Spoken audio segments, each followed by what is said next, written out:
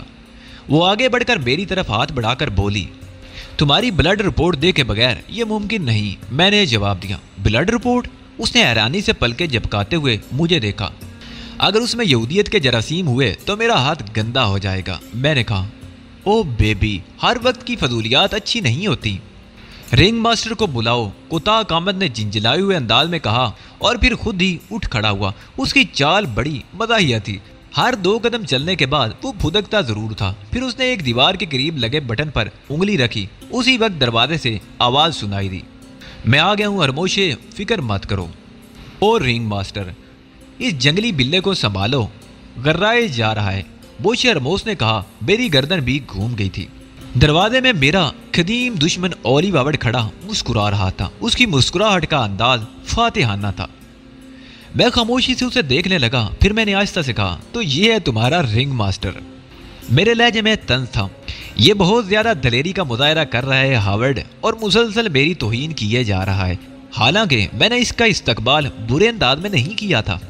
دلیر تو یہ ہے مسٹر ہرموس، اور جہاں تک اس کی باتوں کا تعلق ہے تو جو شخص زمانہ طالب علمی میں ایبرن ہال جیسی جگہ کھڑے ہو کر ہمیں برا بلا کہہ سکتا ہے، وہ بلا تمہارے سامنے کیوں خاموش رہے گا؟ نہیں ہرموشے، اس کی باتیں تو تمہیں برداشت کرنا ہی ہوں گی۔ کیوں بیبی، تمہارا کیا خیال ہے؟ اولی وارڈ نے لڑکی کی طرف دیکھتے ہوئے کہا، میرا خیال ہے انکل ہاورڈ، آپ نے مجھے ایک ایسی شخصیت سے روشناس کرایا ہے جس نے چند ہی لمحے میں میرے دل میں شعلہ جلا دیا ہے۔ مسٹر علی نے مجھ سے اس لیے ہاتھ نہیں ملایا کہ میرے خون میں یہودیت کے اثرات موجود ہیں، اور 2 بڑے آدمیوں کے سامنے اتنی بڑی بات معمولی آدمی کا کام نہیں ہے، اور مجھے غیر معمولی آدمیوں سے بے حد دلچسپی ہے۔ ہاورڈ، اس شخص سے کہو کہ دوستوں کی طرح گفتگو کرے۔ میں زیادہ سخت باتیں برداشت کرنے کا عادی نہیں ہوں۔ تب پھر تم کیسے اسرائیلی ہو ہرموشے؟ تم جانتے ہو کہ دودھ دینے والی گائے اگر سینگ مارے تو انسان کو خوشی سے یہ چوٹ برداشت کر لینی چاہیے۔ ارے تم بیٹھو علی، کھڑے کیوں ہو؟ تمہاری جیسی شخصیت کا احترام کرنا بہت ضروری ہے، اور میں بہرحال ہر بڑائی کا اعتراف کرتا ہوں۔ تم یقین کرو میرے دوست، اب تو تمہارے لیے پریشان ہونا پڑتا ہے کہ کہیں اپنے جذباتی پن میں تم کسی حادثے کا شکار نہ ہو جاؤ۔ تم جیسے دشمن ملتے کہاں ہیں؟ تمہارے دم سے تو دشمنی کا لطف ہی آ جاتا ہے۔ علی پلیز بیٹھ جاؤ۔ اولی وارڈ نے ایک کرسی کی طرف اشارہ کیا اور میں خاموشی سے اس کرسی پر بیٹھ گیا۔ اولی وارڈ نے ہرموشے کو بھی بٹھا دیا اور پھر خود اس کے نزدیک بیٹھ گیا۔ بہت دن کے بعد ہماری ملاقات ہو رہی ہے۔ در حقیقت ہرموشے تم سے پوری طرح واقف نہیں ہے علی، حالانکہ انہوں نے تمہارے بارے میں ہمیشہ دلچسپی کا اظہار کیا ہے اور میری تجاویز کو سراہا ہے، لیکن یہ کمزوری ہے ان کی، بلکہ شاید عمر کا تقاضا ہے کہ ہلکی پھلکی باتوں پر مشتعل ہو جاتے ہیں۔ نہیں موشے ہرموس، علی کی شخصیت کا احترام نہ کرنا ایک بددیانتی ہوگی۔ آپ اگر مجھ سے یہ پوچھیں کہ میرے لیے اس وقت دنیا میں کیا پریشانیاں ہیں تو میں سب سے پہلے یہی کہوں گا کہ میں اپنے دشمن کی زندگی کا خواہ ہوں، کیونکہ اس نے مجھے دشمنی کا لطف دیا ہے۔ دوست دوستی کرتے ہیں، محبت کرتے ہیں، سراہ کرتے ہیں، مدد کرتے ہیں۔ دشمن دشمنی کرتا ہے اور ہمیشہ زندگی کی خوف کا شکار رہتا ہے۔ اس طرح انسان کے اندر صلاحیتیں بیدار رہتی ہیں، اپنے دشمن سے محفوظ رہنے کا جذبہ پیدا ہوتا ہے۔ موشے ہرموس، شاید تم نے کسی سے دشمنی کی ہی نہیں۔ اس دشمنی میں جو مزہ ہے وہ دوستی میں نہیں۔ علی میرا بہترین دشمن ہے، اور مجھے یقین ہے کہ علی بھی یہی تصور میرے ذہن میں رکھتا ہوگا۔ شاید تم یقین نہ کرو کہ اس بات پر موشے ہرموس کہ ہم دونوں کو 12 موقع ملا کہ ایک دوسرے کو ختم کر دیں۔ اس وقت شدت جوش میں ہماری جذباتی کیفیت ایسی تھی کہ اگر ہم میں سے کوئی دوسرے کے قبضے میں آ جائے تو دانتوں سے اس کی بوٹیاں چبا ڈالی جائیں، لیکن ہم جب بھی ایک دوسرے کے مد مقابل آئے ہمارا ہاتھ ایک دوسرے پر نہیں اٹھا، کیونکہ ہم ذہنی اور جسمانی طور پر ٹکر کے تھے۔ ہم نے یا کم از کم میں نے یہی سوچا کہ اگر علی میرے ہاتھوں ہلاک ہو گیا تو پھر اس جیسا شخص دوسرا نہیں، تو پھر اس جیسا دوسرا شخص نہیں ملے گا۔ ممکن ہے علی نے بھی یہی میرے بارے میں سوچا ہو۔ تمہاری تقریر کچھ زیادہ ہی طویل ہوتی جا رہی ہے ہاورڈ، میں نے اس کی بات کاٹتے ہوئے کہا۔ بہتر ہوگا کہ ہم صرف اپنے مطلب کی بات کریں۔ گڈ، اولی وارڈ کے منہ سے نکلا۔ میں چاہتا تھا کہ اپنے اور تمہارے تعلق کے خصوصی سے مسٹر موشے ہرموس کو پوری طرح باخبر کر دوں، لیکن میرے پاس ان فضولیات کے لیے وقت بالکل نہیں، میں نے دو ٹوک لہجے میں کہا۔ اولی بابڑ چند لمحے میرے چہرے پر نظریں جمائے مجھے دیکھتا رہا، پھر اس کے لبوں پر ایک شیطانی مسکراہٹ رقص کرنے لگی۔ اس کا انداز بالکل ایسا تھا جیسے کوئی بہت بااختیار انسان ایک حقیر کیڑے کے سامنے موجود ہو۔ علی، وہ بولا، اب جب کہ میرے پاس تمہارے خلاف کچھ ایسے کارڈ ہیں جنہیں سامنے لا کر میں تمہیں ذہنی طور پر پریشان کر سکتا ہوں، تو میں اس سے فائدہ اٹھانا چاہتا ہوں۔ میری بات سننے کے درمیان یہ نہ بھولنا کہ اس عمارت میں ہمارے علاوہ اور بھی لوگ موجود ہیں جو میرے ایک اشارے پر تمہارے خلاف حرکت میں آ سکتے ہیں، چنانچہ کسی ہنگامہ آرائی کا تصور بھی ذہن سے نکال دینا۔ ایک اچھے اور دلیر دشمن کی مانند میرے اور تمہارے درمیان کچھ گفتگو ہوگی، اس پر غور کرنا، سوچنا اور فیصلہ کر لینا۔ میں جانتا ہوں کہ شاید تم زندگی کے کسی حصے میں اپنے مشن سے غداری نہیں کرو گے، لیکن اگر میں تمہیں مجبور کر کے تم سے کچھ کام لینا چاہوں تو یہ میرا حق ہے۔ جب بھی تمہیں موقع ملے میرے چنگل سے نجات پا لینا، لیکن فی الحال تمہارے لیے میری بات مان لینے کے سوا کوئی دوسرا راستہ نہیں ہے۔ میں محسوس کر رہا ہوں ہاورڈ کہ تم ذہنی طور پر بھٹکے ہوئے ہو، تمہیں خود بھی اندازہ نہیں کہ تم کیا کہہ رہے ہو اور کس سے مخاطب ہو۔ ابھی تم یہ کہہ سکتے ہو علی، کیونکہ تمہیں خود بھی معلوم نہیں کہ میرا یہ جال تمہارے گرد کس حد تک پھیل چکا ہے۔ بہتر ہوگا کہ پہلے پوری توجہ سے میری بات سن لو، اس کے بعد کوئی فیصلہ کرنے میں تمہیں بھی آسانی ہوگی اور میں بھی مزید درد سری سے بچ جاؤں گا۔ اولی بابڑ جس انداز میں مجھ سے گفتگو کر رہا تھا اس نے اب مجھے سوچنے پر مجبور کر دیا تھا۔ اس کا پورے اعتماد انداز گفتگو میرے لیے تشویش کا باعث تھا۔ یقیناً اس خبیث یہودی کے شاطر ذہن نے میرے ارد گرد ایسے پھندے لگا دیے تھے جن کی بنیاد پر وہ اس وقت میرے سامنے بڑے بڑے دعوے کر رہا تھا، لہذا میں محتاط ہو گیا۔ میں نے اس سے کہا، میں تمہاری بات سن رہا ہوں ہاورڈ، بہتر ہوگا کہ اگر تم مختصر الفاظ میں اپنا مقصد بیان کر دو۔ تمہارے بارے میں سوچتے ہوئے مجھے بڑی عجیب و غریب کیفیات کا احساس ہوتا ہے، وہ بولا۔ میں سوچتا ہوں کہ جن لوگوں کے لیے تم نے اتنا کچھ کیا وہ تم سے سب کچھ چھینتے رہے۔ میرا خیال تھا علی کہ تہذیب مالک ایکس کی موت کے بعد تمہارے نظریات تبدیل ہو جائیں گے، کیونکہ اپنا سب کچھ کھونے کے بعد تم نے ایک رفیق زندگی کو پایا تھا۔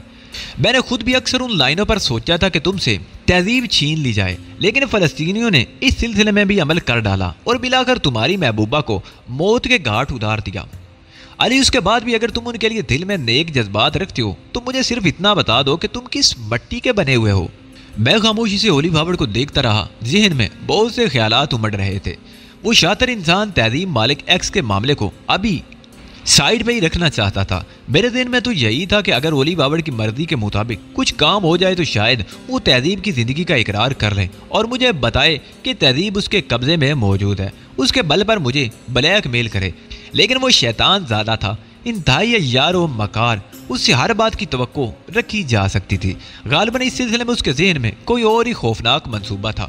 میں بھی اس معاملے میں جلد بازی نہیں کرنا چاہتا تھا، مناسب موقع کا انتظار میرے لیے ضروری تھا۔ چنانچہ میں نے اس سے کہا، تہذیب کے معاملے کا تعلق میری اپنی ذات سے ہے اور تم جانتے ہو کہ میں اپنے مشن کی خاطر اپنا ہر ذاتی مفاد قربان کر چکا ہوں۔